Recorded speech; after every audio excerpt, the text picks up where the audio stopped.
นะโมตัสสะภะคะวะโตอะระหะโตสัมมาสัมพุทธัสสะนะโมตัสสะภะคะวะโตอะระหะโตสัมมาสัมพุทธัสสะนะโมตัสสะภะคะวะโตอะระหะโตสัมมาสัมพุทธัสสะพุทธังธัมมังสังฆังนามัสสามิอิโตปรังสักขจังธัมโมโสทโปติ So I'd like to start in English tonight because it's custom since a few years that at the annual gathering for recollecting Luang Por Chah's virtue as a teacher and as the founder of our whole group of monasteries, that we speak in English a little bit and then also in Thai.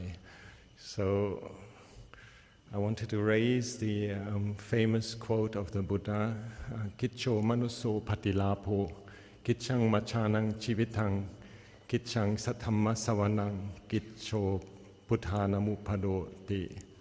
Hard it is to gain the human birth. Hard it is to live a life that's bound for death. Hard it is to hear true Dhamma. Hard it is for Buddhas to arise. So this is one of the stanzas from the Dhammapada that is very dear to me because I many times recollect how fortunate we are to have this life that's equipped with mindfulness and wisdom, that we can generate qualities that are uplifting for the heart of ourselves and the heart of other people. So it's not so easy, and when we look around in this world presently, there's so many difficult things, so many really difficult problems and changes that are really dramatic in many ways, where one feels that the human qualities that make us born in this privileged situation are gradually getting lost. So when we practice the Dhamma, then I feel it's very much our duty to remind ourselves that it's a task in this life not to waste the life away through having inhuman thoughts and falling prone to lower realms even while we are in this human birth. So this is very important that we start with ourselves, and in fact it's one of my own motivations as well, to work on oneself in order to be part of the good side of humanity, instead of falling into despair of what is going wrong and how people are practicing devoid of human qualities. We work on our own hearts and practice meditation, for example, and develop loving kindness, friendliness, and recollect those qualities that are universal rather than specific, or that the Buddha would say are self. Practice selflessness, practice quality of sharing, quality of peace.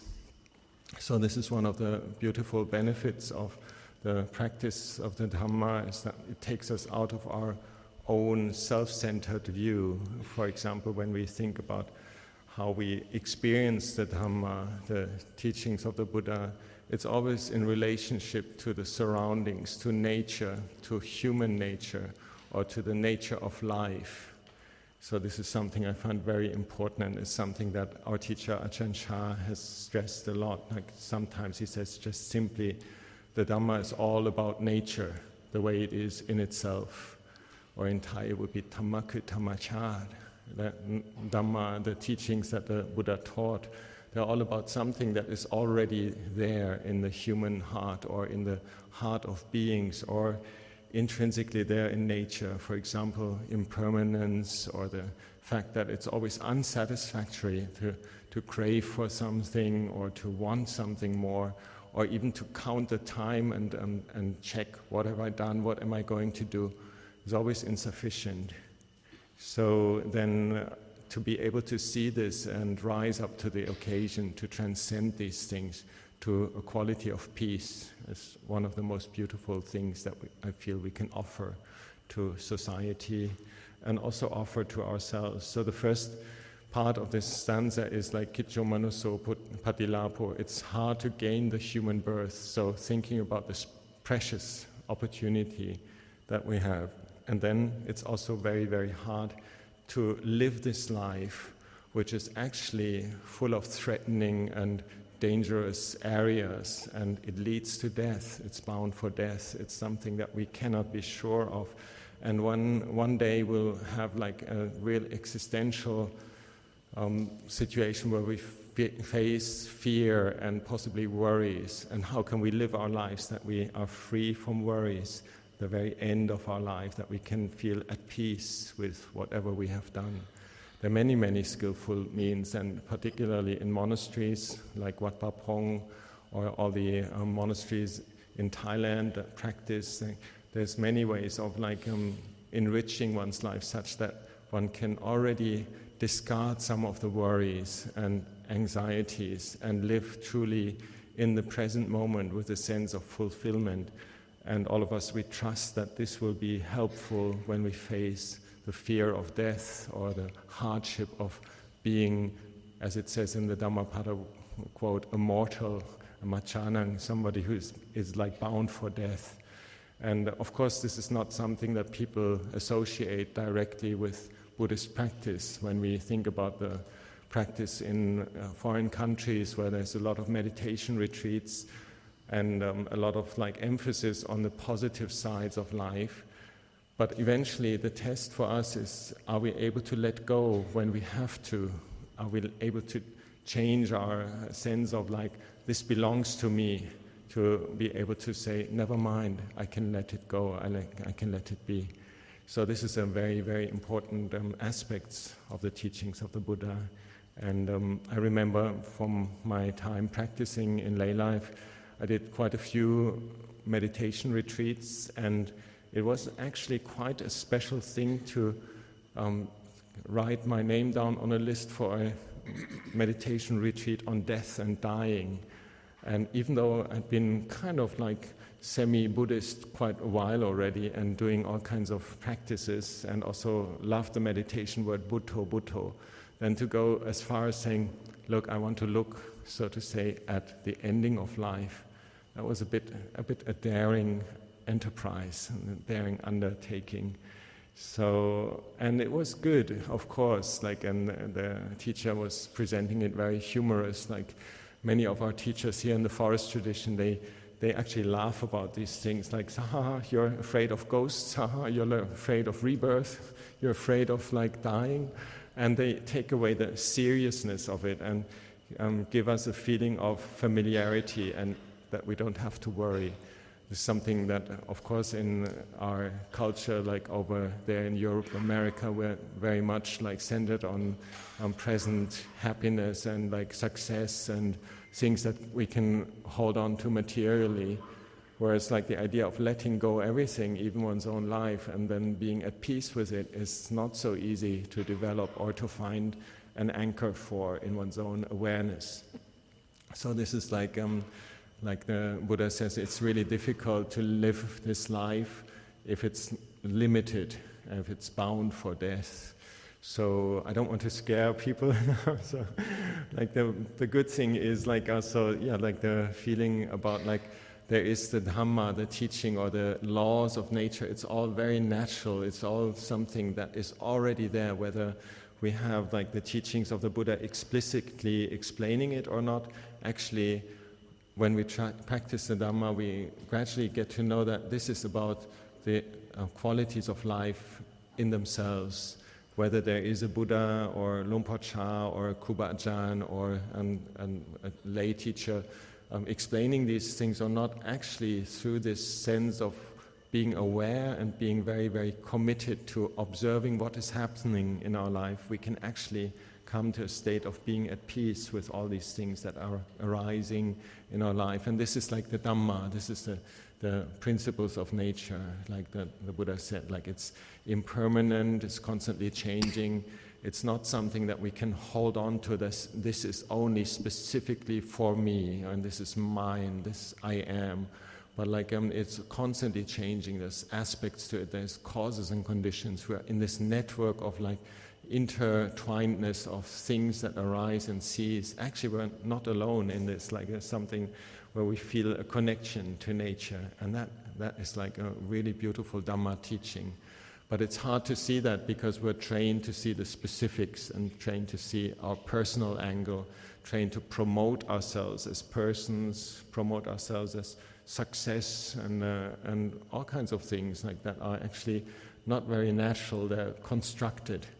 So then the Buddha said, look at it closely and let go of these factors and just simply be whatever is arising in nature and let it happen and be happy with it, and just don't make a problem out of it or want to change it or make much more out of it. Just simply live in the feeling of you can imagine a forest monk or a forest nun basically living in nature, very content with their little hut, and every day is merely arising and ceasing. The sun arises, and in the end of the day it sets, and then we have our steady routine. There's nothing really challenging, so we have a setting already, very, very grateful for that we have a setting in the forest monasteries, or even sometimes in our private life where we can just retreat and be simply living in nature and have no worries or no big embellishments that we need to look after. Can just simply enjoy life as it is, and that's what we do when we meditate. We go back to the breath, the most simple function of life, and look at the breath and enjoy how we breathe in and out and let it naturally flow. So that's a very, very good exercise to bring us back to life or bring us back to Dhamma, rather than being in this slightly constructed, artificial sense of this is my fortress, this is my life that I want to protect, and everything else doesn't matter. So that very, very constricted way of relating to the surroundings and to the passing of time. If we can have a more relaxed and open way of seeing these things, a bit like when we imagine how Luang Por Chah was teaching, with a sense of being at ease, whatever arises will cease, and a feeling of it's all natural, it's all normal. And this Dhamma is not so easy to find. There's not so many access points to that. Many times we get the Dhamma from the books, or we read the history or philosophy, maybe not even only of Buddhist teachings. We sometimes compare them to other teachings, and then we're all confused and we try to build up another construction in our mind what it should be like. But actually it's already there. We're already there as a human being with this breath, with this life, with this forest, with this 32 parts of the body is something that many of us are aware of. It's a skillful means of looking at one's own body as a compound construction out of various biological factors. And then we can feel actually very at ease when we see these things. It's all natural, it's just very normal. Whether we are male, female, whether we are rich or poor, whether we come from Germany or from Thailand or from Laos or from America, it doesn't really matter. The raw material, the Dhamma, is already there, and we can discover it gradually. So, and then, of course, it's very hard for a Buddha to arise. And of course, we think of the historical Buddha, the Buddha that was born in India 2,600 plus years ago, and is like an exemplary human being, somebody who's had this wisdom quality and also that beautiful quality of caring for the truth that he found and transmitting it to many, many people, and loving kindness, and that he had a very peaceful, non-violent life where a lot of people were encouraged to live up to their full capacities by him and his example. Of course, we think of the model of the Buddha himself, but in many ways, particularly in the forest tradition, we emphasize that it's not just about the form or the appearance of a specific Buddha, it's about the qualities of the Buddha. And I remember one of the sayings that Ajahn Chah said about the Buddha. People started in the 70s to be able to travel and have the chance also from northeastern Thailand to travel to India and go on pilgrimages. And then we are very, very happy that we have been going to the places and there's evidence about the Buddha and everybody is very elated. And Ajahn Chah just said, why can't the Buddha arise in Thailand? And this is one of the challenges of us, like to make the Buddha arise exactly where we are in that situation that we are. And this is not just the Buddha as the historical person, it's the Buddha as and somebody who has got mindfulness and wisdom, understands and is knowing, the quality of knowing the truth, knowing what is happening in one's life, not being deluded or defiled by greed, hatred and delusion. This is the Buddha quality, and we can gradually discover this and make it arise bit by bit in our training, in our way of practice, so that we can also have a presence of the Buddha. Similar to when we think of Lompa Chah right now, Lompa Kun just mentioned that even though Ajahn Chah is like long ago passed away already, we still feel connected with Ajahn Chah. And in fact, I myself have never met Ajahn Chah. In one way, very unfortunate that I wasn't in the presence of Ajahn Chah. But on the other hand, I still feel very fortunate to have heard the teachings of Ajahn Chah and the qualities that he wanted to communicate and have us develop. They're very, very clear in his teachings and the way he talks about his practice and how he encouraged people to not take life so serious and just take it with a grain of salt and investigate what's happening without getting uptight or stressed out. I think this is very present, particularly living in the communities of Ajahn Chah. We try to keep up the values that Lompa Chah wanted to implant in our groups of practitioners, in the Sangha particularly. And as you know, I'm from the International Monastery, which was a pioneering experiment, and it's actually now 50 years.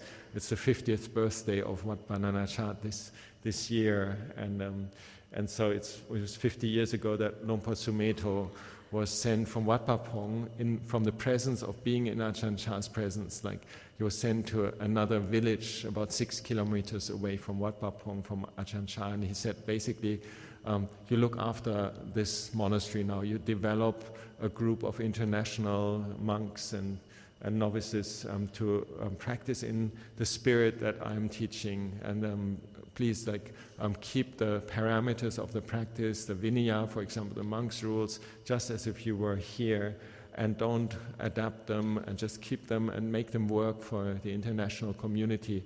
And not long after Wat Bhavanavajrajahn was established, Lompa Chah traveled to Europe, and he just simply left Lompa Sumeto there and said like, okay, just take this Dhamma Vinaya, even though you'd like to be with me, of course, you take it and practice it there. Don't change it unless it's really necessary. Just keep it like that and apply it where you are. This is where these qualities can arise and can still be alive. And I feel very fortunate to be part of an endeavor like that. Even after 50 years, the spirit and the parameters that Lompa Chah gave emphasis to are still very tangible. That's how I feel. And particularly coming here to Wat Pong, obviously it's very touching to think about Lompa Chah and also the disciples of Lompa Chah that are gathered here, who have lived with him, and or thinking about how this is a transmission of these values that are arising from good Dhamma practice and from a mind that is wise enough to see how to apply these things really to one's life. So you know that Ajahn Chah's teachings is not just a simple method or so. It's more like the whole lifestyle, the whole style of how we relate to each other, how serious we take ourselves, and how much we then let go and are able to just smile and be friendly with each other rather than being righteous or a bit too tense or so. This is very much the inheritance, I feel, that we have obtained from Lompa Chah, that a way of living together particularly coming from various countries, from various backgrounds, from various human lives that are all bound for death, and they're all very fortunate to have heard the Dhamma, how to make that work in a community and give rise to those values that eventually are the qualities of Buddha, Dhamma, Sangha. So this is one thing that I feel we're very fortunate, and it's not so easy to come by. Many times we are like copycats. We just emulate the teacher and just pay lip service to his teachings. But I feel very much in the way Ajahn Chah taught, when we listen to his recordings or read his books, even in the translations, they have this spirit of like a very allowing, flexible and wisdom-based teaching that makes people think, how can we develop ourselves, how can we apply ourselves, how can we let go of the things that are obstructions, how can we be less selfish. And this sense of sharing and that sense of creativity, to me, is very apparent in the teachings of Ajahn Chah. And so I'm very fortunate that he didn't just prescribe a single medicine and say, do this and that amount of hours of practice in this and that posture and you'll be fine. But it's more or less, no, you use your wisdom and find out, here are a few tools that you can use. For example, we do the chanting together, we get up early in the morning, we go on arms round, we eat together, and there's not much sense of like everybody goes their own way, but it's more communal and a sense of sacrifice for the community or for the spirit of the whole endeavor is there. So that would be my I would say, gratitude to Luang Por Chah to have like emphasized these practices that make us not dependent on his own presence, because the spirit of what he's saying is so clear in his teachings that we can still use it so many years afterwards. So I've almost talked half an hour in English now, so I'll speak in Thai, so our Thai practitioners won't be disappointed.